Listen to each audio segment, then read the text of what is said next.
guys, it's Jessica from Peace Love Books, and today I'm here with my mid-month wrap-up for, well, the end of the month, I guess, for November. I already did my mid-month wrap-up, and this is the second half of the month. Everything I've been currently reading. We have 2 5-star reads, a 4.5-star, actually a couple 4.5-star. Yeah, we don't have anything bad except for a DNF, so that is exciting. I have 6 books to talk about. I had 13 to talk about last time, so I definitely didn't read as much because I read a almost 700-page book and then DNF'd another one, and it's been a busy time. Thanksgiving happened. I'm filming this the last day of November. I'm actually in the middle of 2 other books that I might finish, so we've got a lot to watch. But if you want to see the 13 books I read at the beginning of the month, definitely check that out. But I will go ahead and get started on the 6 books I read in the second half of the month. So I have, can I tell you something? This book, I'll put it the cover here because I don't remember the author, but my friend Krista recommended this to me, and specifically the audiobook. Highly, highly recommend the audio. I got it on Hoopla. This is a romance about a narrator, but for kind of like spicy times. I don't want to like get too explicit here, but he's basically a sex worker via audio. So he has his own website and he will like narrate scenarios and act like it's like you in the scenario. So he'll use like, oh, like you're doing this and like you did this. And so it like kind of immerses you into the experience. And so he basically has like a subscription service. So like anybody who's subscribed can like listen, and he does really well for himself. And the heroine is a huge fan. She is subscribed, she listens, she follows, and has messaged him but never gotten a response. And he actually is her brother's best friend. She doesn't know that. So she is going home for Christmas and her brother is too, and her brother's friend doesn't have anywhere to go. So he's like, hey, come on over. And her brother does know what he does, and he has told some people, but he does have like a full-time job too. And so he comes home, has no idea who she is, and she immediately recognized him. She's like, oh my God. And she's like, what do I do? Because she is like a fangirl of his and knows what he does, but like no one else does. And then he goes and he's very intrigued by her. They meet and he's like, oh, I like this girl, and looks her up on social media and sees that she follows his account. So he knows that she knows and sees the messages that she sent him, and it goes from there. It's Christmassy. They spent Christmas time together.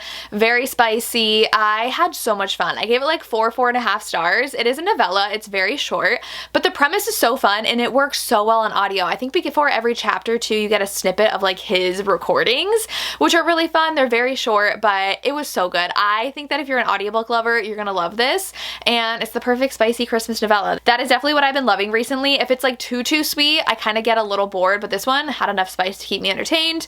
I had a lot of fun because then I read Gifted to His Dad's. So this is by Jay Wilder. This is a novella, and I thought, okay, it's gifted to his dad. I thought there were 2 dads on the cover. There's just one. It's the son, and the son has always had a special bond with his stepfather, and he's always wanted to share with his stepfather. So he has his girlfriend that he's madly in love with, brings her home, and wants to share her, and they do. And that is the premise. It's just a really fun, short, spicy Christmas novella. I definitely rate those differently than I rate normal books, so I give it 4 stars. I thought it was a great, fun time. Definitely super spicy, definitely very fast, and she is like, I don't know what's happening, but I kind of like it. So it just goes from there. Not a ton of Christmas content. It's just like over the holidays, but I had fun. Nothing more to say about that. Then I shockingly loved Undercurrents by Nora Roberts. Not shocking that I loved it, but like I don't go into hers expecting to be like all-time favorites. Normally I just like really like them. This one, I will say, does have to do a lot with abuse. So know that. We have many characters. That's like a revolving theme in here. And I read this for my Patreon. We read a Nora Roberts book a month together. I just posted our 2025 calendar of all of our picks again, because we're doing it again because we have so much fun. And this one starts with our hero. He is in a very abusive home. And initially it was just to his mom, and then he tries to step in when he's in high school, and his dad now directs it towards him. And so he is just like hoping to be able to get out by senior year. And he is a very good kid. He doesn't want to get in trouble. He loves baseball and he dedicates his life to baseball. And we get a scene where his dad snaps. And I honestly had this is just the prologue. I had no idea where this book was gonna go. It could have gone in so many horrible places, and I didn't know what was gonna happen. I'm not gonna spoil it, but then we get the present day where the hero, he's now a lawyer and he is back in his hometown, and the heroine has moved to their town, and she has experienced an abusive relationship in the past, and she is now like a landscape designer. So they get to know each other and they start having a romance, but now someone is kind of like sabotaging town, and they don't know who it is, and they're trying to figure out who it is. And there were so many twists in here that I did not see coming, and so many people where you get to see different instances of like who would be in an abusive relationship and what causes someone to, one, get into a relationship like that, and two, stay in a relationship like that, because it focuses on the hero's mom and her relationship, his relationship with his parents and that kind of relationship that happened, and the heroine and her past abusive relationship, and then there are a couple other characters as well that are in them too. So I think that this is a very heavy book, but I think Nora dealt with it so delicately and really delved into the mindset of why it would happen to someone, and I really, really loved this. There was so much suspense in here. Honestly kept on my toes the whole time. I think this is one of her best paced books.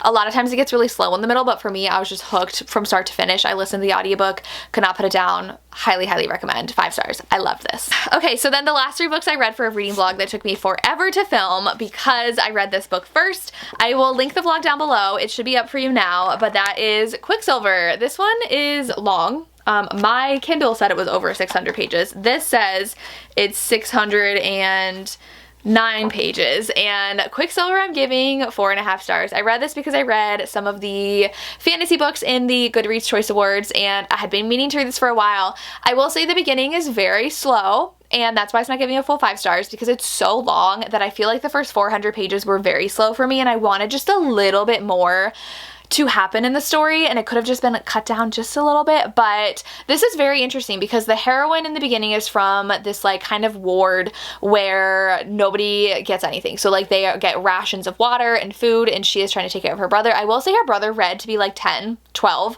He was 20.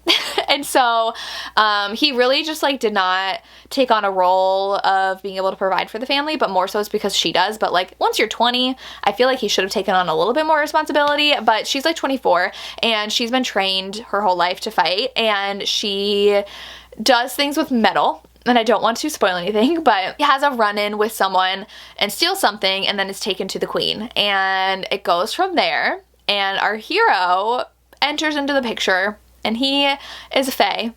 And that's all I can say. This book was so good.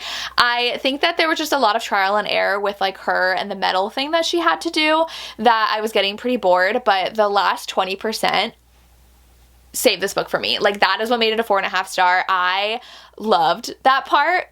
Like the things that came out, I was just like, stop.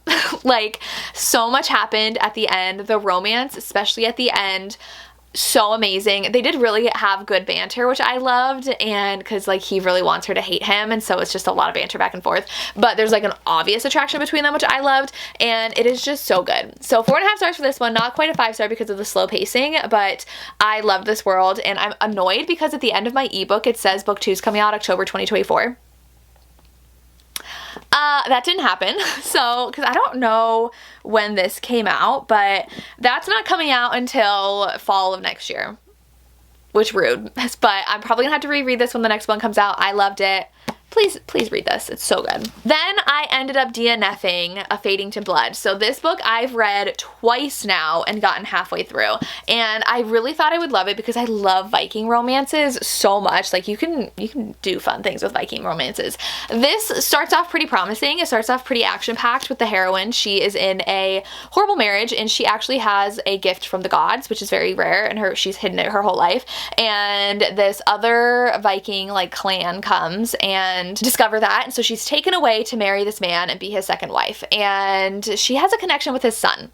I'm all for that. However, once that happens, there's one really cool scene of them being attacked and her like helping, and then it's nothing happens. And so I was pretty bored for the rest of that. And when I tell you, I got to the same, like halfway through both times, and I'm just like, I really am not loving this story. Nothing about it is super exciting. Even the romance isn't exciting, and I don't really want to read anymore. So I just decided to DNF. If I've gotten to that, I literally basically read this book fully because I read it halfway and then read it halfway again. So I'm just like, ugh, it was not that good, especially coming from the Bridge Kingdom that she wrote. Like, I loved that series, and then this one was just meh.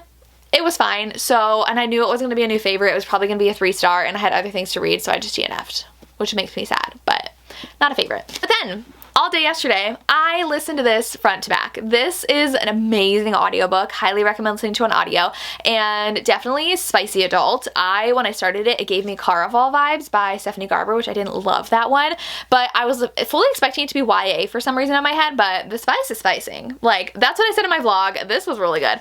And so the heroine is a necromancer, so she can see ghosts and stuff, and her mother passes away in the beginning, and her sister realize that they had a lot of debt taken out of their estate. And so her sister disappears. She realizes her sister has entered this Fantasma game, and this Fantasma game, at the end, you get to wish for anything you want, and only if you win. A lot of people die. So the heroine follows her sister's tracks and enters this Fantasma game to find her, but they're in different groups when you are in the game, and she's not in her sister's group. You can't figure out who's entered or what's happened to them, so she's just blindly in this game.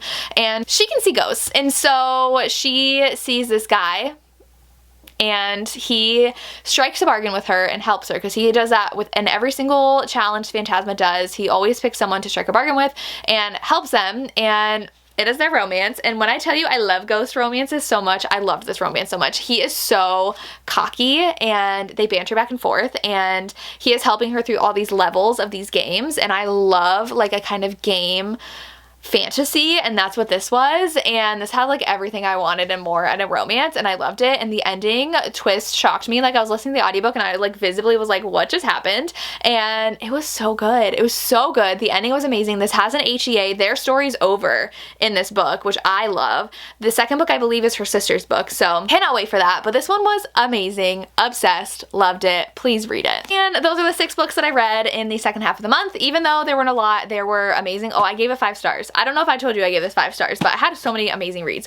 4.5 5 stars and 1 DNF. So while the quantity was not a lot, the quality was amazing. So I'm also reading 2 that I'm loving right now. I'm reading the Ashley Herring Blake Christmas Run, which is a second chance romance.